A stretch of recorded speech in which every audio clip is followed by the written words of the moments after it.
ఆడు జన్మకు అమ్మతనం అపురూపం ఆనందం. అమ్మతనమును మించినది మాతృత్వం మహోన్నతం.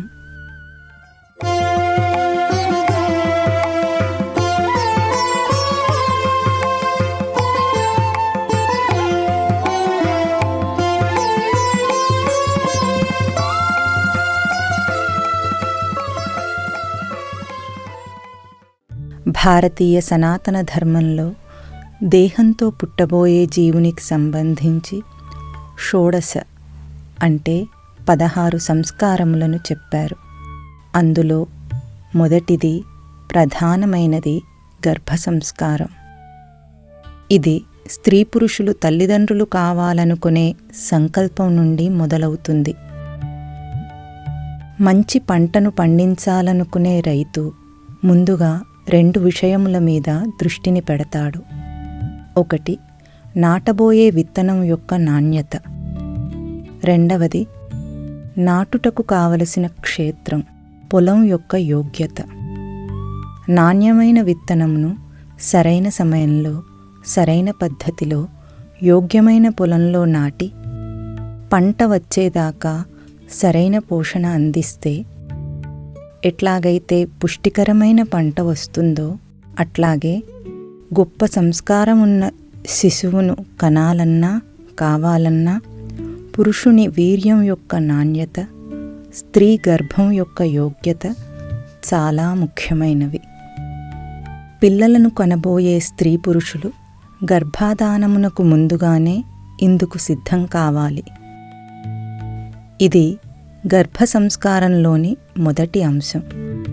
ఇద్దరూ వారి వారి ఆలోచనలను అలవాట్లను మార్చుకొని సంస్కరింపచేసుకొని గర్భాధానం అనే సంస్కార యజ్ఞమును తలపెట్టాలి.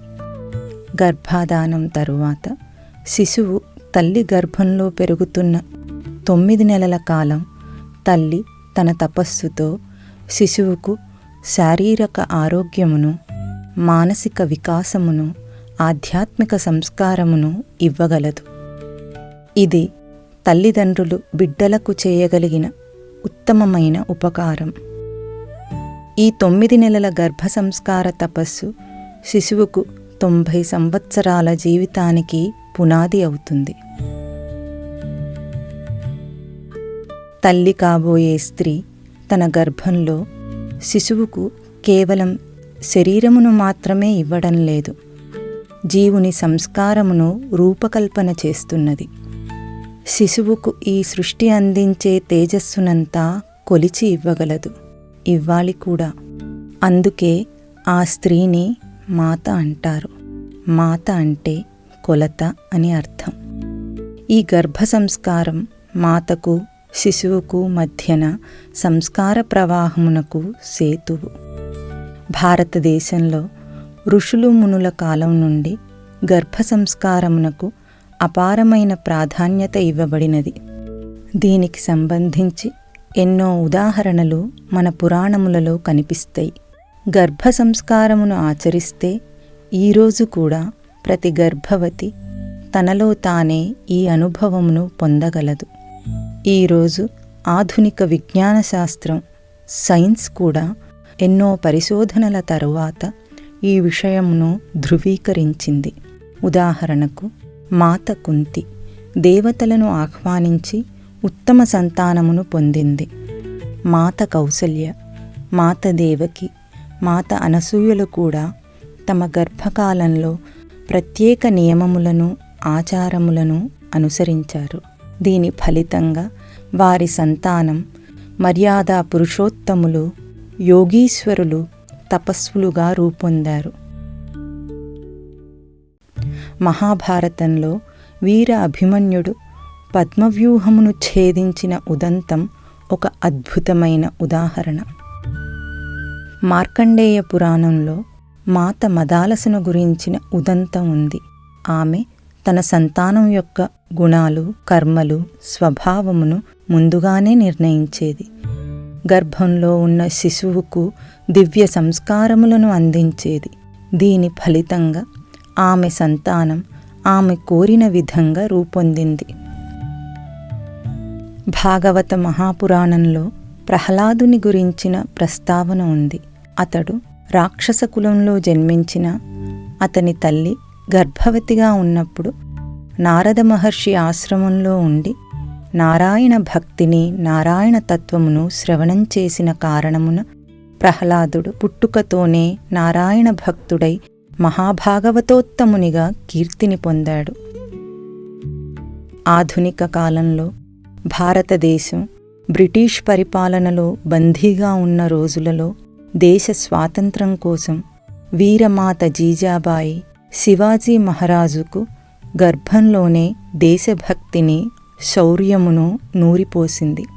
దాని ఫలితంగా వీర శివాజీ మహనీయ చరిత్ర మనందరికీ తెలిసినదే. తల్లి తినే ఆహారమే శిశువు శరీరమును నిర్మాణం చేస్తుంది. తల్లి చేసే ఆలోచనలతో శిశువు మనస్సును మలుచుతుంది. తల్లి శ్రవణం చేసే జ్ఞానమే శిశువుకు ఆధ్యాత్మిక సంస్కారమును రూపొందిస్తుంది. అందుకే మాత ప్రథమ గురువు. భారతదేశం యొక్క ఈ అద్భుతమైన విజ్ఞానమును ప్రతి గర్భవతి అయిన స్త్రీకి పరిచయం చేసి పుట్టబోయే శిశువుకు మార్గదర్శనం చేయటం కోసం శ్రీకృష్ణానంద మఠం బీజబ్రహ్మ ఎదిగే గర్భ శిశువుకు ఆదరణ అన్న పేరుతో మాతృత్వ శిక్షణా శిబిరమును ఏర్పాటు చేస్తున్నది. ఆసక్తిగల గర్భవతులు అందరూ ఆహ్వానితులే. భారతదేశం యొక్క ఈ అద్భుతమైన విజ్ఞానమును ఉపయోగించుకొని ఉత్తమ దేశ పౌరులను, ఉత్తమ సంస్కార జీవులను రూపొందించే ఈ సంస్కార యజ్ఞమును ప్రతి భారతీయ స్త్రీ ఉపయోగించుకోవాలి. అందుకు శ్రీకృష్ణానంద మఠం చేస్తున్న ఈ సంస్కార యజ్ఞంలో పాల్గొనండి.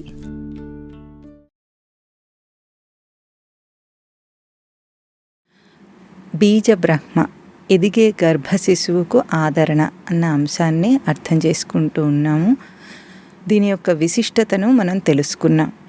అయితే ఇప్పుడు ఒక స్త్రీ గర్భంలో ఎదుగుతున్న శిశువు ఎట్లా పెరుగుతున్నాడు, ఏ స్థాయిలో పెరుగుతున్నాడంటే, ఒక మనిషిని అర్థం చేసుకుంటే మనకు శిశువు అర్థమవుతాడు. మనిషి అంటే ఏమిటి? మనం బయట చూస్తున్న ఈ తోలుబొమ్మతో తిరుగుతున్న వాళ్ళందరూ మనుషులంటే ఆ తిరుగుతున్న స్థూల దేహము, దాని వెనక మనస్సు కూడా పనిచేస్తుంది.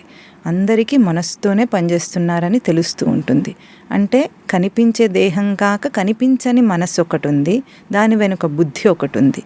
ఇది మానసిక స్థాయి. మొదటిది స్థూల శరీరం, శారీరక స్థాయి. రెండవది మనస్సుతో పనిచేయటం, మానసిక స్థాయి. అందులో ప్రతి జీవికి, ప్రతి ప్రాణికి, మనిషితో సహా అందరికీ కూడా ఇంకా లోతుగా ఆధ్యాత్మికమైంది నేను అన్న స్ఫురణ, నేను అని గుర్తించుకుంటూ పనిచేయటం. అయితే ఇప్పుడు మనిషి అంటే ఎవరు? ఈ మూడు అన్నీ కలిపి కలగలిపిన ప్రవర్తనతో ఉండేవాడే మనిషి. అట్లాగే ఇప్పుడు ఒక శిశువు ఒక స్త్రీ గర్భంలో ఎదుగుతున్నాడు, పెరుగుతున్నాడంటే కేవలము భౌతికమైన దేహం పెరుగుతుందా అంటే అది మనందరికీ తెలుసు. ఫిజియాలజీ ప్రకారంగా కణములతో దేహ నిర్మాణం జరుగుతోంది లోపల అని మనకు తెలుసు. ఆ కణములన్నీ ఎదిగి అవయవములు, అంగములుగా ఒక పూర్తిగా ఎదిగిన శరీరం గర్భంలో వస్తోంది. ఇది మనకందరికీ తెలిసిన విషయమే. అయితే ఈ కణములు ఎదుగుతూ అవయవములు, అంగములుగా ఏర్పడుతున్నప్పుడే దానిలో సంస్కారం, మానసిక స్థితిగతులు అన్నీ కూడా కలయగలిపే ఎదుగుతోంది. అయితే ఆ సంస్కారం వెనుక ఆధ్యాత్మికంగా స్ఫురణ, ఆధ్యాత్మిక సంస్కారం కూడా అందులోనే ఎదుగుతోంది. కనుక ఈ గర్భ సంస్కారం అనే ఈ అంశంలో ఈ మూడు రంగాల్లో కూడా స్త్రీ తపస్సును ఆచరించవలసి ఉంటుంది. అంటే భౌతిక శరీర నిర్మాణము, మానసిక శరీర స్థితి, మానసిక స్థాయి, అట్లాగే ఆధ్యాత్మిక సంస్కారం, ఈ మూడింటి యందు దృష్టి పెట్టాలి. కనుక మొట్టమొదటిది ఏమిటిది? మనకు కనిపించేది భౌతికం. ఈ భౌతిక శరీరాన్ని నిర్మాణం జరుగుతోంది. అంటే తన గర్భంలో ఒక భౌతిక శరీర నిర్మాణం జరుగుతుందని ఎప్పుడైతే మనకు అర్థమైందో, ఈరోజు మనం బయట తిరుగుతున్నప్పుడు మనం దేని గురించి, ఆరోగ్యం గురించి బాగా దృష్టి పెడతామంటాం. అంటే దేని గురించి? అది భౌతిక శరీరం యొక్క ఆరోగ్యం, అవునా? అట్లాగే ఇప్పుడు దేహంలో శిశువు పెరుగుతున్నప్పుడు కూడా భౌతిక శరీర నిర్మాణం జరుగుతుందంటే కణముల్లో పుష్టిని అందించాలి తల్లి. వదిలేస్తే పెరగరా అంటే పెరుగుతారు, కానీ బలహీనమైన కణములతో బలహీనమైన దేహంతో పుడతాడు. ఈ జీవుడు ఎవరైతే గర్భంలో ప్రవేశించి దేహాన్ని నిర్మాణం చేసుకుంటున్నాడో వాడి ఉద్యమమేమిటి? ఈ దేహంతో ఈ లోకంలో పుట్టి లోపలున్న సంస్కారాన్ని వృద్ధి చేసుకోవటం, సంస్కారాన్ని పెంచుకోవటం కోసం వస్తున్నాడు.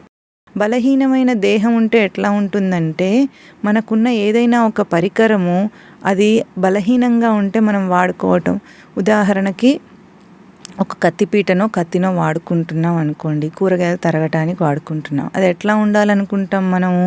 కూరగాయలు తరగటానికి తగినదిగా ఉండాలి. అంటే అది పలుచగా లేకుండా షార్ప్గా ఉండాలి, బలంగా ఉండాలి. అప్పుడు కూరగాయలని చకచకా తరిగేసుకోగలము అని మనం అనుకుంటామే.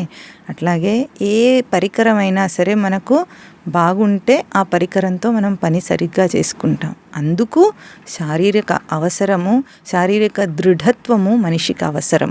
ఎందుకు? లోపల మనస్సుతో ప్రవర్తించి ఆ ప్రవర్తనతో తన సంస్కారాన్ని పెంచుకోవాలి. కనుక దేహాన్ని నిర్మాణం చేసుకుంటున్న ఆ శిశువుకు తల్లి ఇవ్వగలిగింది మొదటిదేమిటి? శారీరక ఆరోగ్యం. దానికి ఎటువంటి ఆహారం తీసుకోవాలి అన్నది చాలా దృష్టి పెట్టదగింది. ఈరోజు బలానికి డాక్టర్ దగ్గరికి వెళితే మాంసాహారులకైతే మాంసం తింటే చాలా ప్రోటీన్ వస్తుంది. ప్రోటీన్ ఏం చేస్తుంది? కండరాలను పెంచుతుంది దేహంలో.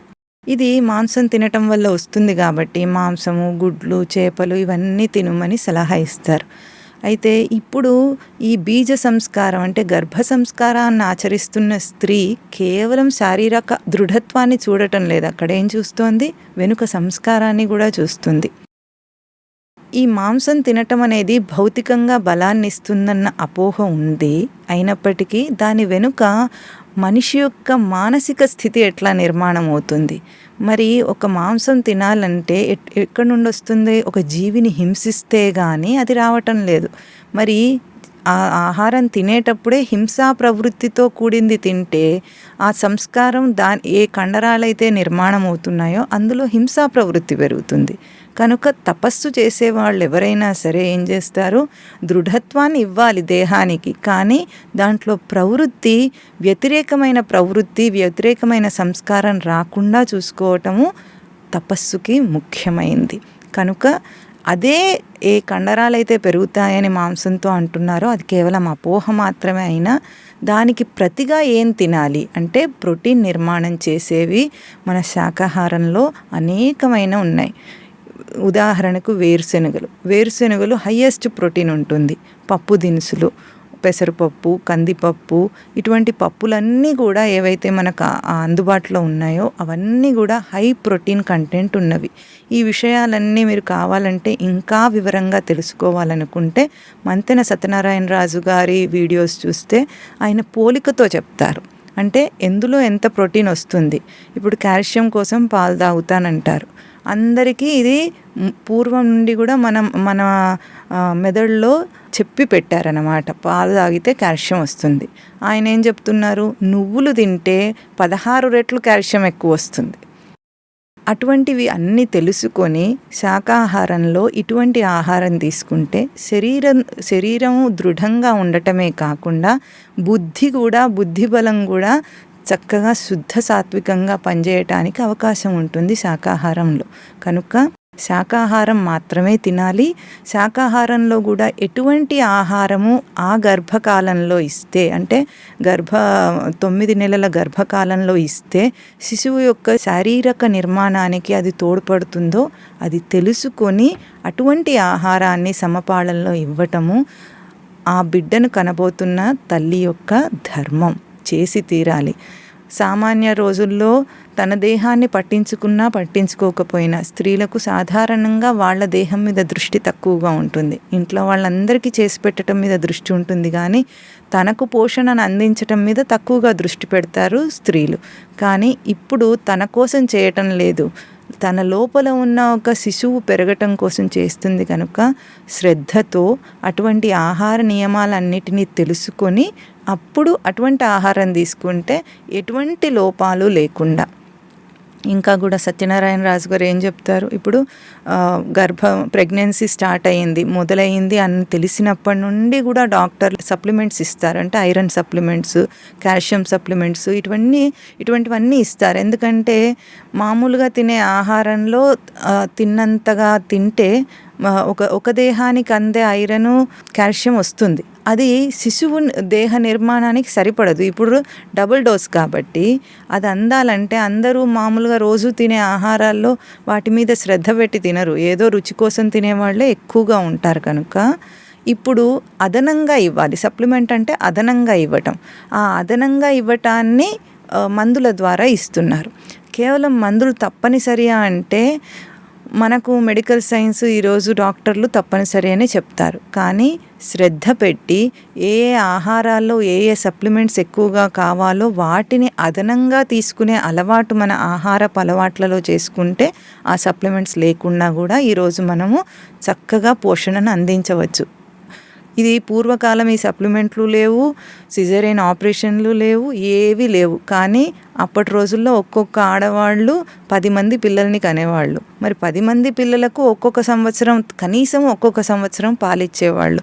వాళ్ళ శరీరాలు ఎంత దృఢంగా ఉండుంటే ఈ పని చేసేవాళ్ళు మనం ఊహించవచ్చు. ఈరోజు కనేది ఒక్కడో ఇద్దరో, మహా అయితే ఇద్దరు, ఒకడినే కంటారు. ఆ ఒక్కడిని కనటానికి కూడా శరీరంలో మనకు బలం సరిపోవటం లేదంటే దానికి బయట అనేక కారణాలు ఉన్నాయి. తినే ఆహారంలో పూర్వం ఉన్నంత బలం లేదు. ఈరోజు ఆరోగ్యం ఎందుకు చెడిపోతుందంటే దానికి శ్రమ పడటం లేదు, కనుక దేహంతో ఏ పనిని చేయటం లేదు. అంతా మనకు వచ్చిన టెక్నాలజీ ప్రకారంగా అన్నీ మెకనైజ్డ్ అయిపోయినాయి. అంటే మిషన్ల ద్వారానే మనం పనులు చేసుకుంటున్నాం కనుక ఆ దృఢత్వం లేదు. సరే, మనం ఒప్పుకోవాలి దీన్ని. ఎందుకంటే దేశకాలమాన పరిస్థితులను అనుసరించి ఈ తేడాలు వస్తాయి. లైఫ్ స్టైల్ చేంజెస్ వచ్చినాయి. దానికి మనము అనుకూలంగా ఉండాలి, వాటిని అడాప్ట్ చేసుకోవాలి. కానీ అటువంటప్పుడు మనం ఏం చేయాలి? ఎక్కువ శ్రద్ధ పెట్టి ఏది అందిస్తే దేహానికి ఇప్పుడు ఆ అదనమైన ఐరన్ కానీ కాల్షియం కానీ అందుతాయో, ప్రోటీన్ అందుతుందో వీటి మీద దృష్టి పెట్టి తింటే బాగుంటుంది. అటువంటి దాంట్లోనే మీకు ఇక్కడ ఒక రెసిపీ చూపిస్తారు. ఒక పొడి తయారు చేయటం, ప్రోటీన్ పౌడర్ అంటారు. ఎంతోమంది లోకంలో డాక్టర్లు ఇప్పుడు రకరకాల కంపెనీల అడ్వర్టైజ్మెంట్స్ మనం చూస్తూ ఉంటాం, ప్రోటీన్ డ్రింక్స్ అని. అవన్నీ కూడా వాళ్ళు దాంట్లో చూపించే సప్లిమెంట్స్ ఎంత ఇస్తారో కానీ అవన్నీ కూడా కెమికల్ సప్లిమెంట్స్.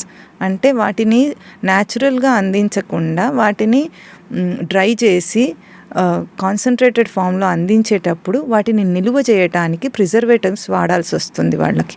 ప్రిజర్వేటివ్స్ లేకుండా ఇంతకాలం నిలువ ఎట్లా ఉంటుంది చెప్పండి? ఏది మనం తయారు చేసినా, మనం ఎంత తడి తగలకుండా తయారు చేసినా 3 నెలలు ఉంటుంది, అంతకంటే ఎక్కువ ఉండదు. అటువంటిది వీళ్ళు ఏం చేస్తున్నారు? సంవత్సరాల ఎక్స్పైరీ కాలం ఉంటుంది దానికి. 1-2 సంవత్సరాలు ఆ పొడి పాడవకుండా ఉంటుందంటే తప్పకుండా ప్రిజర్వేటివ్ ఉంటుంది. ఇప్పుడు ప్రిజర్వేటివ్ వాడితే నష్టం ఏమిటంటే ఈ ప్రిజర్వేటివ్స్ ఇటువంటి వాటి వల్లనే దేహంలో ఎన్నో రకాల రోగాలు ఉత్పన్నమవుతున్నాయి. ఇది తెలియకుండానే చదువుకున్న వాళ్ళు, చదువు లేని వాళ్ళు అందరూ కూడా గుడ్డిగా సులభంగా అందుతుంది, కొనుక్కుంటే ఓ సీసా వస్తుంది, అందుకని అది వాడుకుంటే సరిపోతుందన్న దృష్టితో వాటన్నిటిని తింటున్నారు. అట్లా కాకుండా ఇప్పుడు మీకు ఇక్కడ ఒక పాల పొడిని తయారు చేయటం అనేది చూపిస్తారు. అది కూడా మంతెన సత్యనారాయణ రాజు గారిని అనుసరించి చేసిందే. దాన్ని ఇక్కడ చూపించిన దాన్ని మీరు ఇంట్లోనే చక్కగా మనకు అన్నీ దొరికే పదార్థాలతోనే చాలా సులభంగా తయారు చేసుకోగలిగిన ఆ పొడి పాలల్లో కలుపుకొని తాగొచ్చు. అంటే అది కంప్లీట్గా మనకు కావలసిన అన్ని అదనమైన అవసరాలను తీర్చేదిగా ఉంటుంది. అట్లా మనము ఎన్నో రకాలుగా మనకు మారాలి అన్న దృష్టి ఉంటే అన్ని రకాలుగా మనకు ఇప్పుడు ప్రచారంలో ఉన్న అనేకమైన ఇన్ఫర్మేషన్ మనకు అందుతోంది. కనుక మనం దాన్ని తెలుసుకొని, సమాచారాన్ని తెలుసుకొని చక్కగా అవన్నీ ఆచరిస్తే శారీరక ఆరోగ్యం తల్లికి బిడ్డకు కూడా చాలా బాగుంటుంది.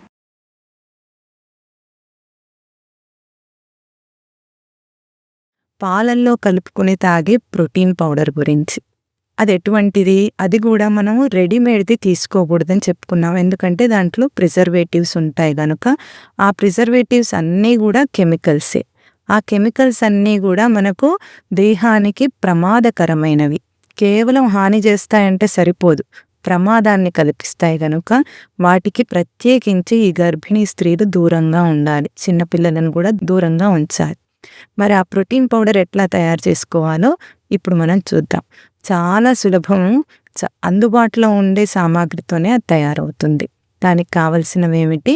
బాదం పప్పు, పుచ్చగింజలు, జీడిపప్పు, గుమ్మడి గింజలు, ప్రొద్దుతిరుగుడు గింజలు, ఇంకా ఎండు ఖర్జూరాలు. ఈ 6 మనం అందుబాటులో ఉంటాయి. అతిగా కూడా ఖర్చు అవ్వదు. ప్రోటీన్ పౌడర్ కొనడానికి బయట ఎంత ఖర్చు అవుతుందో అంతే అవుతుంది. సుమారుగా అంతే అవుతుంది. కాస్త ఎక్కువ తక్కువ అయినా ఆరోగ్యం కోసం మనం అది వెచ్చించాలి. వీటన్నిటినీ కూడా అంటే ఇప్పుడు చెప్పుకున్న వీటన్నిటిని ఏవి?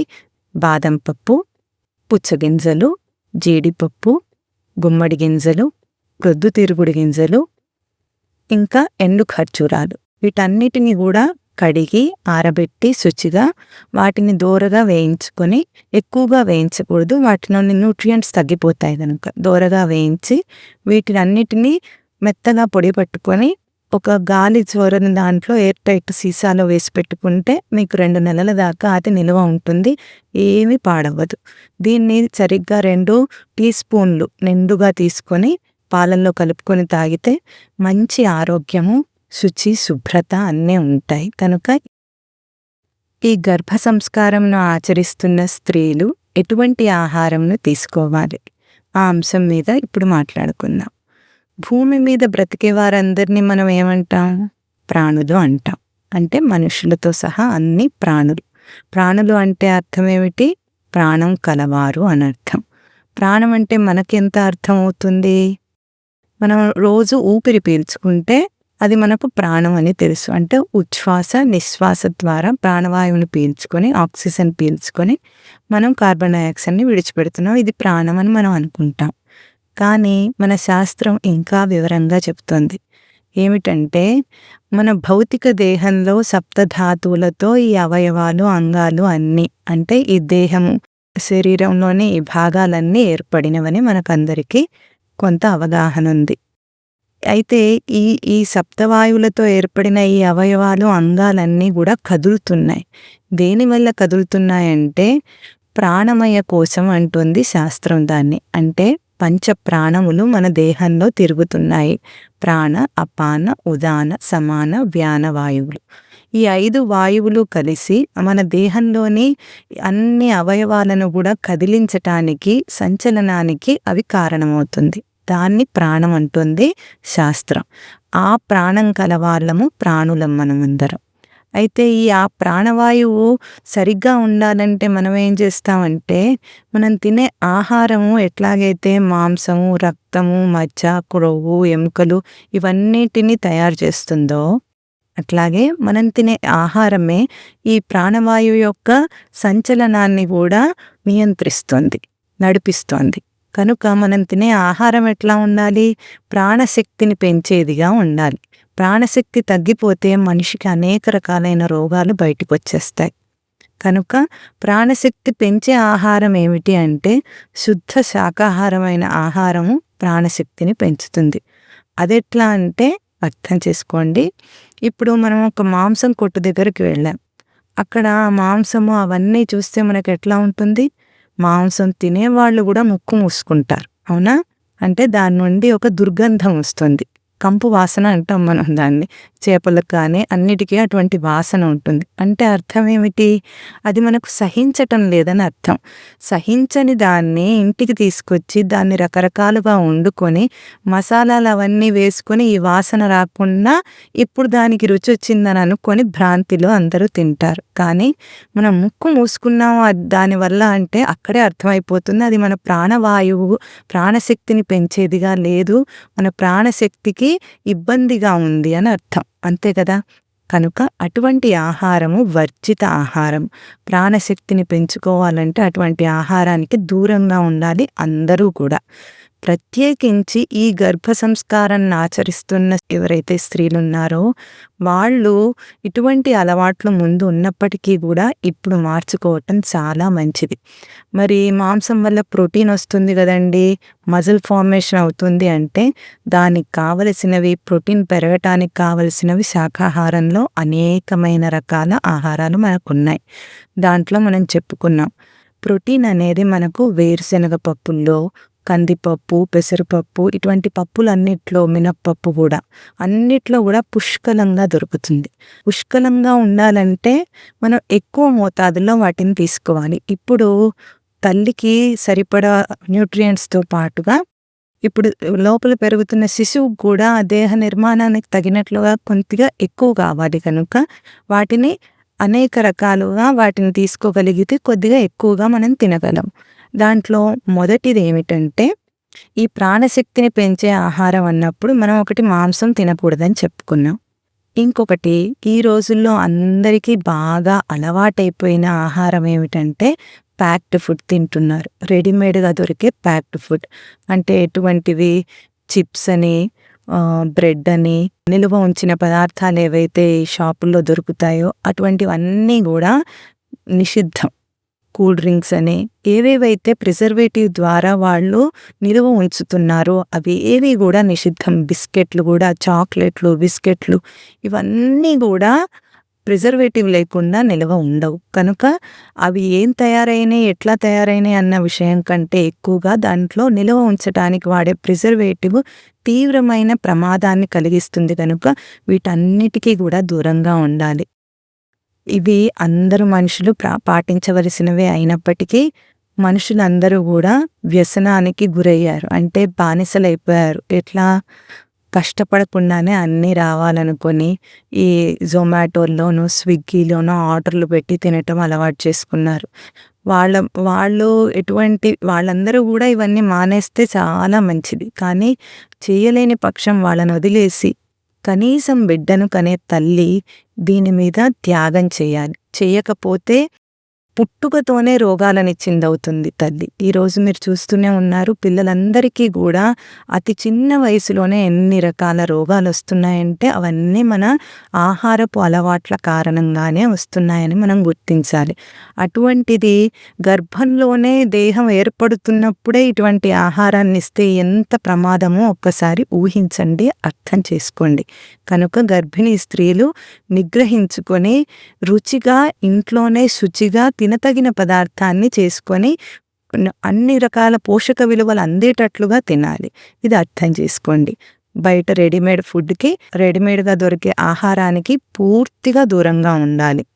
ఇంకొకటి కాఫీ తాగితే తప్పేమిటండి అంటే కాఫీ అనేది మనిషికి ఉత్తేజాన్ని కలిగిస్తుంది. అందుకే కదా అందరూ తాగుతూ ఉంటారు. పొద్దున్నే కాఫీ తాగకపోతే పని జరగదు ఎవరికి.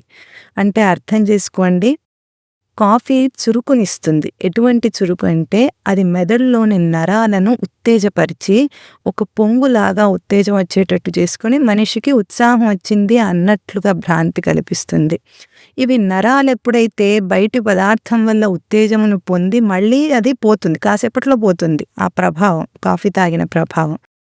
అవి ఉత్తేజపడి మళ్ళీ దిగటం వల్ల నరాలన్నీ కూడా బలహీనపడతాయి. మరి మనిషికి ఉత్సాహంగా పనిచేసుకోవాలంటే ఏం కావాలంటే ఇందాక మనం చెప్పుకున్నట్టు ప్రాణశక్తిని లోపల నుండి పెంచే ఆహారాన్ని తిన్నప్పుడు బయటగా చురుకుదనం కాకుండా చైతన్యం వస్తుంది మనిషికి. చైతన్యంతో మనిషి పనిచేసుకోవాలి కానీ బయట దాని ప్రభావంలో వచ్చిన ఉత్తేజంతో కాదు. కనుక ఇది అర్థం చేసుకుని ఈ ప్రభావము లోపల శిశువు మీద కూడా చాలా ఎక్కువగా ఉంటుంది. కనుక ఈరోజు నిపుణులందరూ కూడా ఆహారం గురించి చెప్పే నిపుణులందరూ, ఆరోగ్యం గురించి చెప్పే వాళ్ళందరూ కూడా ఈ ప్రస్తావన చేస్తున్నారు. కనుక అందరూ చదువుకున్న వాళ్ళు, తెలివి ఉన్న వాళ్ళు ఈరోజు ఈ మాత్రము ఇంగిత జ్ఞానం అంటాం మనం, దీన్ని ప్రయోగించి ఇటువంటి వాటికి దూరంగా ఉండాలి. అందులో బీజ సంస్కారం, ఈ గర్భ సంస్కారం అంటే ఇదొక తపస్సు, యజ్ఞం. తపస్సు అంటే ఎట్లా ఉంటుంది? దేహము దానికి సహకరించాలి, మనస్సు నిశ్చలంగా ఉండాలి, అప్పుడు తపస్సు సాగుతుంది. కనుక మనం బుద్ధిశక్తిని, ప్రాణశక్తిని పెంచే ఆహారాన్ని తీసుకోవటం చాలా ముఖ్యం. ఇప్పుడు ఎటువంటి కూరగాయలు తినాలి అది తెలుసుకుందాం. కూరగాయలు అన్నీ కూడా మంచివి, అన్నీ కూడా వాటికి ఒక్కొక్క ప్రత్యేకత ఉంటుంది. కానీ దేహానికి అన్నీ మంచివి అయినప్పటికీ కూడా బుద్ధి శక్తిని పెంచటంలో, తగ్గించటంలో కొన్ని ఉంటాయి. అటువంటి ఆహారాన్ని తపోజీవనం గడిపేవాళ్ళు తినకూడదు. సాధారణంగా గర్భిణీ స్త్రీలు అన్నీ తినవచ్చు, కానీ కొన్ని వంకాయ, గోంగూర అటువంటి కొన్ని పదార్థాలు మనిషికి ఇరిటేషన్ కలిగిస్తాయి, అంటే చెదరగొడతాయి వాళ్ళను. అటువంటి అలర్జీస్, స్కిన్ అలర్జీస్ ఉన్నవాళ్ళు, కొంతమందికి గర్భకాలంలోనే అటువంటివి వస్తాయి కూడా. అటువంటి వాళ్ళు ఇటువంటి వాటికి పూర్తిగా దూరంగా ఉండాలి. ఇంకొకటి, ఈ తపస్సును ఆచరించే వాళ్ళు ఎవరైతే ఆధ్యాత్మికంగా కూడా జ్ఞానాన్ని ప్రసాదిస్తున్నారో బిడ్డకు, ఆ తపస్సును ఆచరించే వాళ్ళు ఇంకా కొన్ని కూరగాయలకు, అంటే కారం, పచ్చిమిరపకాయ కారం కానీ ఎండుమిరపకాయ కారం కానీ మనిషిని రెచ్చగొడుతుంది. మీరు అర్థం చేసుకోండి, లోపల ప్లాసెంటా ఉంటుంది, మావి అంటారు దాన్ని. దాని ద్వారా పూర్తిగా తల్లి తినే ఆహారమే బిడ్డకు సంక్రమిస్తుంది. అది వస్తున్నప్పుడు ఎట్లా ఉంటుంది? మొదటి ముద్ద ఏదైతే తల్లి తీసుకుంటుందో అది శక్తిగా మారగానే వెంటనే బిడ్డకు వెళుతుంది మొదటి ఆహారం. ఇంకా సైంటిస్టులు ఈ మధ్య కనుక్కున్నారు, బిడ్డ ఆహారం యొక్క వాసనలకు కూడా ప్రతిస్పందిస్తున్నాడని కనుక్కున్నారు ఈ మధ్య సైంటిస్టులు. అంటే మనం తినే ఆహారము వాడికి బుద్ధిశక్తిని పెంచేదిగా, శారీరక నిర్మాణానికి తోడ్పడేదిగా ఉండాలి, రెండింటికి తోడ్పడాలి. కనుక కారాన్ని పూర్తిగా నిషేధించాలి. ఇంత తపస్సు చేయలేం, మేము ఒక్కసారిగా మానలేమనుకుంటే ఎండు మిరపకాయలు, ఎండు కారపొడిని పూర్తిగా మానేసి చాలా కొద్దిగా పచ్చిమిరపకాయ కారం వాడచ్చు, కానీ మానగలిగితే పూర్తిగా మానేయచ్చు. ఇంకొకటి, బెండకాయలు, దొండకాయలు, చామదుంపలు, వంకాయలు ఇటువంటివన్నీ కూడా నిషిద్ధం. దేనికి నిషిద్ధం అంటే, బెండకాయ మంచిది కదండి అంటారు, శరీరానికి మంచిది కావచ్చు కానీ దేహానికి తమో గుణ కారణం అవుతుంది. దొండకాయ ఏం చేస్తుందంటే బుద్ధి మాంద్యాన్ని ఇస్తుంది. అంటే బుద్ధిమాంద్యం అంటే బుద్ధిశక్తిని పెరగకుండా చేస్తుంది. బుద్ధిశక్తి అంటే ఏమిటి? మనం దేన్నైనా వివేకంతో ఆలోచించి పనిచేస్తాం. ఆ ఆలోచన శక్తిని తగ్గిస్తాయి ఇటువంటి ఆహారాలు. కనుక రజోగుణకారకమైనవి, తమోగుణకారకమైనవి అటువంటి ఆహారాలను తప్పించాలి, పూర్తిగా దూరంగా ఉంటే మంచిది. ఇంకొకటి, శుద్ధ సాత్వికమైనది ఏమిటి అంటే కందిపప్పు. కందిపప్పుని ముద్దపప్పుగా వండుతారు మన ఆంధ్ర ప్రాంతంలో అందరూ కూడా. అది ముద్దపప్పుగా వండి దాంట్లో ఉప్పు, నెయ్యి, గేదె నెయ్యి వాడితే చాలా మంచిది. గేదె నెయ్యి ఎందుకు, ఆవు నెయ్యి శ్రేష్టం, కానీ ఆవు నెయ్యి కొంత వేడి చేస్తుంది, దేహంలో వేడిని ఉత్పత్తి చేస్తుంది. కనుక గర్భకాలంలో వేడికి దూరంగా ఉంటారు సాధారణంగా. కనుక ఇప్పుడు ఏం చేయాలి? గేదె నెయ్యి బాగా తీసుకుంటే మేధాశక్తి పెరుగుతుంది మనిషికి. కనుక కందిపప్పు ముద్దపప్పుగా చేసుకొని అందులో నెయ్యి వేసి వేడివేడి అన్నంలో మొదటి ముద్దగా తినాలని మన పూర్వీకులు చెప్పేవాళ్ళు. ఎందుకు? మొదటి తిన్న ఆహారంలో ప్రోటీన్స్, ఫ్యాట్స్, కార్బోహైడ్రేట్స్ ఈ ముద్దపప్పు అన్నంలో చాలా సమపాలనలో శుద్ధ సాత్వికంగా లోపల బిడ్డకు అందుతాయి. కనుక ఆ తర్వాత అన్ని రకాల ఆకుకూరలు, గోంగూర వంటివి మినహాయించి అన్ని రకాల ఆకుకూరలు, కాయగూరలతో పుష్టికరంగా తింటే మీరు మాంసం తినవలసిన అవసరం ఉండదు. దానికంటే ఉత్తమంగా మీకు శరీరానికి అవసరమైన పోషకాలు అందుతాయి. ఇటువంటి ఆహారాన్ని శ్రద్ధగా, శుచిగా ఇంట్లో వండుకొని తినటం చాలా ముఖ్యం. తర్వాత పళ్ళన్నీ కూడా ప్రాణశక్తిని పెంచుతాయి. ఎప్పుడైనా మీరు చూసారా? పళ్ళ షాప్కి వెళ్ళామనుకోండి, ఎంత మంచి వాసన వస్తుంది మనకు. ఆ వాసనకు ముక్కు మూసుకుంటామా మనం ఎప్పుడైనా? లేదు. ఆ వాసన పీల్చాలనిపిస్తుంది. కనుక అది పీల్చాలని మనం అనుకుంటున్నాం అంటేనే అది పీలిస్తే లోపల ప్రాణశక్తి పెరుగుతుందని అర్థం. అందుకే మనం ఆహ్లాదకరమైనవి ఏవైనా చూసినప్పుడు మనము దీర్ఘశ్వాస తీసుకుంటాం. అది చూడగానే దీర్ఘశ్వాస. పూల తోటకి వెళ్ళారనుకోండి, ఏం చేస్తాం? అబ్బా! ఎంత బాగుందనిపిస్తుంది. అంటే ఏమిటి, దేహము తనంతట అదే కోరుతుంది. అటువంటిది పళ్ళు గూడా. పళ్ళు షాప్‌లో చూడగానే ఆహ్లాదం కలుగుతుంది. అంటే ప్రాణశక్తి పెరుగుతుందని అర్థం. కనుక అన్ని రకాల పళ్ళను తినవచ్చు.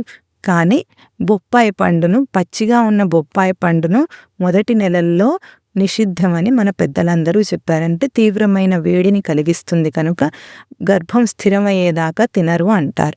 పూర్తిగా 9 నెలలు తినకపోయినా దానికి ప్రత్యామ్నాయంగా మనకు చాలా రకాల పళ్ళు ఉంటాయి కాబట్టి అది విడిచిపెట్టేయొచ్చు. బొప్పాయి పండును తినకూడదు. ఇంకొకటి అనాస పండు. అనాస పండు గూడా ముళ్ళు ఉంటాయి కదా! దాని మీదంతా. దాని వలన ఏమంటే మనకొక రకమైన దురద నోట్లో వస్తుంది. ఇటువంటి ఏవైనా సరే కొద్దిగా వికలం కలిగించే పదార్థాలు ఏవైనా సరే గర్భిణీ స్త్రీలు దూరంగా ఉంటే చాలా మంచిది. కనుక అనాస పండు గూడా తినకూడదు. మిగతా అన్ని పళ్ళు గూడా అంజీరు పళ్ళు, యాపిల్ పళ్ళు అన్నీ, దానిమ్మ పళ్ళు, జామ పళ్ళు అన్నీ మంచివి. ఏ ఏ పళ్ళు ఏ ఏ సీజన్‌లో మనకు దొరుకుతాయో, ఏ ఏ కాలాల్లో దొరుకుతాయో వాటిని చక్కగా వీలైనంతగా ఆర్గానిక్‌వి కొనుక్కొని తినటం చాలా శ్రేయస్కరం. ఇది గర్భిణీ స్త్రీ యొక్క తల్లికి, శిశువుకు కూడా శారీరక ఆరోగ్యాన్ని, మానసిక వికాసాన్ని కలిగిస్తాయి. ఆధ్యాత్మిక తేజస్సును అందుకోవడానికి కూడా సహకరిస్తాయి. కనుక కాస్త శ్రద్ధతో అందరూ ఇటువంటివి ఆచరించినప్పుడు పుట్టబోయే బిడ్డ ఆరోగ్యంగా ఉంటాడు తప్పకుండా. పుట్టిన తర్వాత రోగాల కోసం మనం వాళ్ళకు తగ్గించటం కోసం హాస్పిటళ్ళ చుట్టూ తిరుగుతాము. ఎంతో బాధగా ఉంటుంది చిన్న పిల్లలకు వచ్చినప్పుడు. కనుక ఈ నియమాలన్నిటినీ గూడా సక్రమంగా ఆచరించి మంచి ఆరోగ్యవంతులు, బుద్ధిశక్తి గలవాళ్ళు, మానసిక వికాసం కల పిల్లలను, ఆధ్యాత్మిక తేజస్సు గల, తపస్సు గల పిల్లలను కని దేశానికి, వారి జన్మకి కూడా ఉపయోగపడేటట్టుగా మనం కంటే అది బాధ్యతాయుతమైన ఒక సృష్టి సంస్కార యజ్ఞం అవుతుంది.